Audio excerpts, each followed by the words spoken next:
I'm going to read aloud from my new book, Cross Country. Cross Country is so new that it doesn't exist in print yet. Right now, it only exists on my computer, so I'm going to be scrolling today instead of flipping pages. I'll tell you a little bit about the story. Cross Country is the sequel to Miss E. The main character, Bets, is a high school girl going to school in California. And her friend Emmy is a few years older than her. She goes to college in San Francisco. Emmy has invited Bets on a cross-country trip to the Woodstock Music Festival.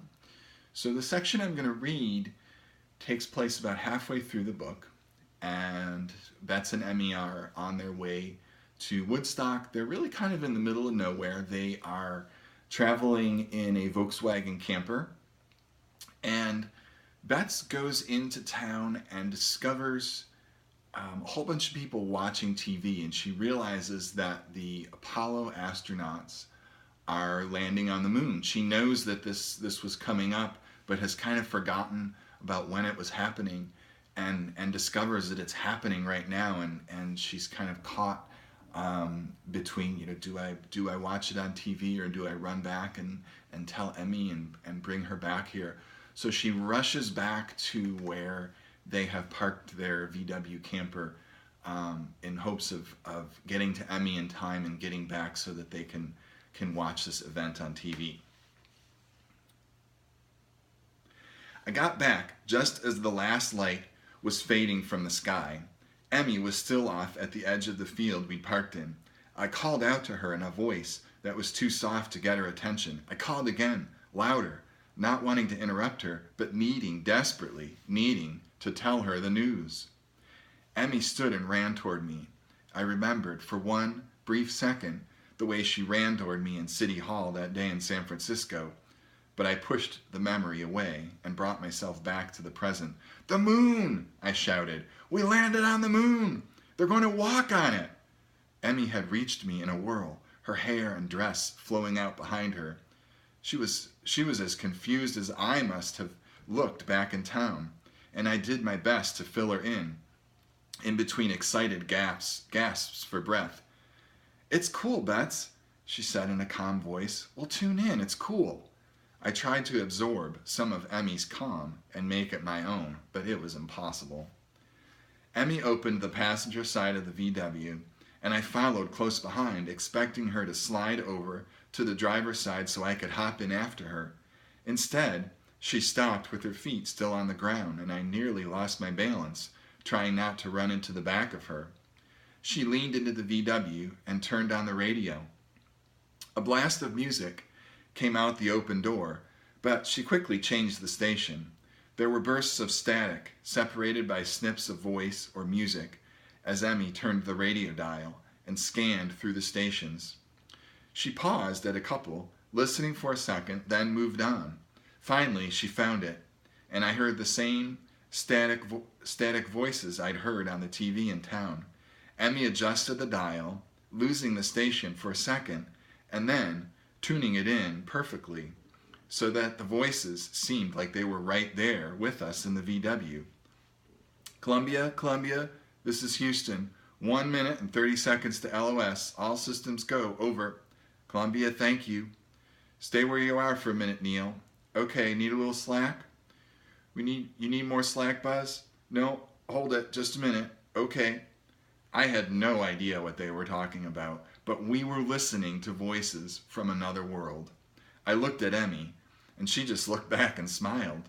We listened for another minute, neither of us saying anything, just looking at each other, then looking at nothing, the way people do when they're listening to something that they can't see, while their minds are busy imagining it.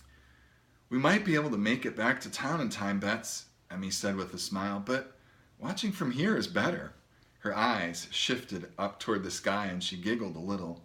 My eyes followed hers, and then settled on the glowing white crescent hanging far above us, the moon. I giggled with her and smiled back. Then, without a word, Emmy turned toward the VW, stepped up onto the back tire, grabbed the roof rack, and pulled herself up onto the camper top. We hadn't raised the top of the camper when we parked, so she was able to crawl onto the large, flat roof and lie down. I wondered for a second if I'd be able to pull myself up to the roof with the same ease that Emmy had, but I didn't care. I repeated her steps, onto the tire, grabbing the rack, and then I was beside her. The roof was uncomfortable at first, flat and hard, and I felt with my right hand for the edge, not wanting to fall off. But once I had settled myself and put my hands behind my head like a cushion, I felt my body relax and my eyes settled on the moon far above us. It was perfect. I felt foolish for thinking we needed to rush into town to watch it on TV. There was complete darkness around us.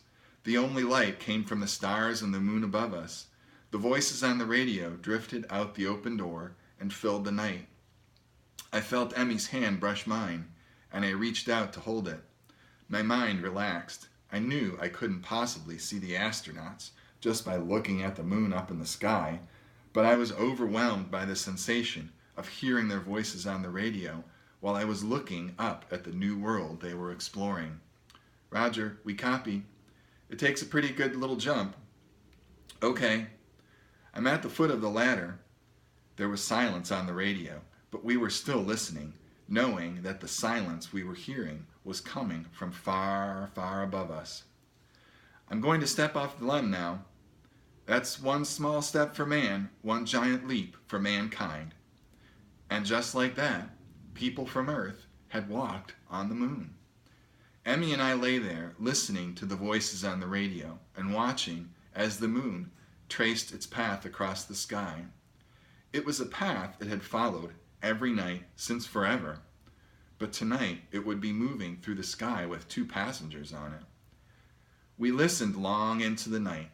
We heard the astronauts describe the surface of the moon, heard Houston call up questions and directions, heard the silence in between conversation when our imaginations took over.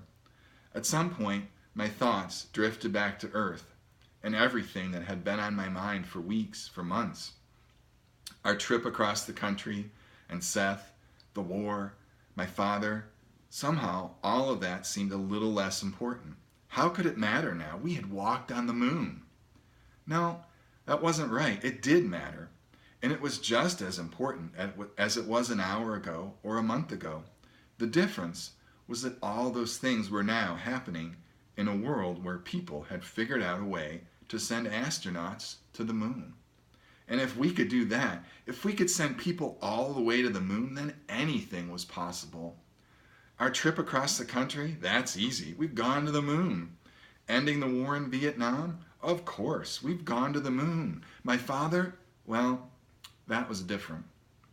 I pictured him at home, watching the moon landing on TV. Could he be thinking the same things I was? Feeling the same possibilities that the moon landing had opened up for us? Was he realizing, right along with me, that we had landed on the moon and now anything was possible? I was hoping so. All right, that's it. I hope that you've enjoyed this read aloud and this little preview of my new book, Cross Country.